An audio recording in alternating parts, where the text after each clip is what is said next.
Hi, I'm Jim, and I'm a professional Englishist. So there's no Becca this week.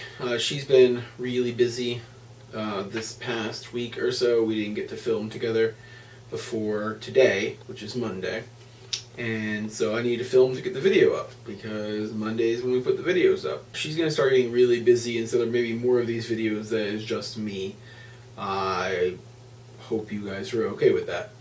So today, I wanted to talk about Perks of Being a Wallflower, since that's what we said. We assigned you guys to read part 1, and so I wanted to talk about part 1. I am going to avoid spoilers as much as I can, and I would appreciate it if you would do the same in comments for the people who are still reading through it at sort of the pace that we're assigning here. I want to start by talking about the opening of the book, which is, in a lot of ways, it's a good place to start. The book opens like this. Dear friend, I am writing to you because she said you listen and understand, and didn't try to sleep with that person at that party, even though you could have.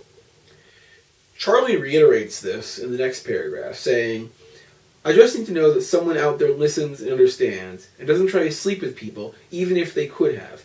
I need to know that these people exist. I want you to think about why this sentiment is so important.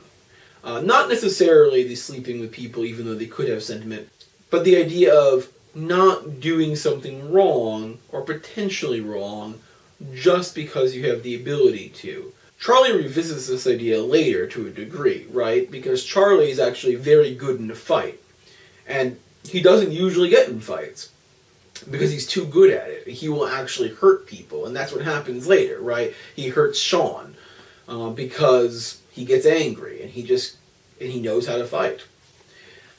So I want us to start thinking about that and talking about that. This idea of sort of the responsibility of authority, or the responsibility of power, or the responsibility of capability, maybe.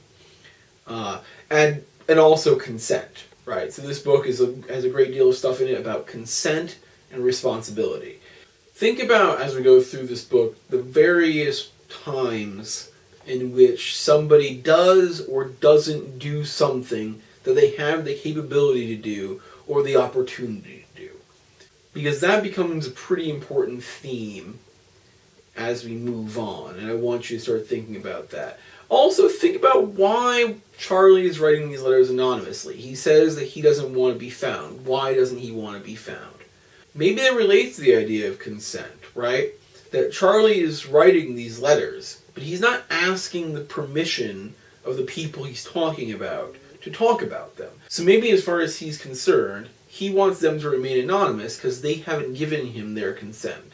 Finally, I want to talk about the end of this part, because it's a very important scene in the book. And it's a scene that maybe right now doesn't make a lot of sense. Anyway, Patrick started driving really fast, and just before we got to the tunnel, Sam stood up, and the wind turned her dress into ocean waves.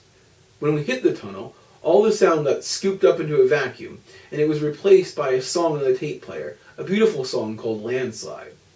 When we got out of the tunnel, Sam screamed this really fun scream, and there it was, downtown. Lights on buildings and everything that makes you wonder. Sam sat down and started laughing. Patrick started laughing. I started laughing. And in that moment, I swear we were infinite. What does Charlie mean by infinite? That's a really odd line to say, right? I swear we were infinite. What does he mean by that? Leave your answers to that in comments and just think about that as you continue to read the book. Hopefully, this was fun for you. It'll be much better once I have some comments to respond to, because I'll start the video by doing that. But keep reading. Read part 2 for next week. And I'll make a video next week after reading your comments. Hopefully, please leave comments. And I'll see you next week. Bye.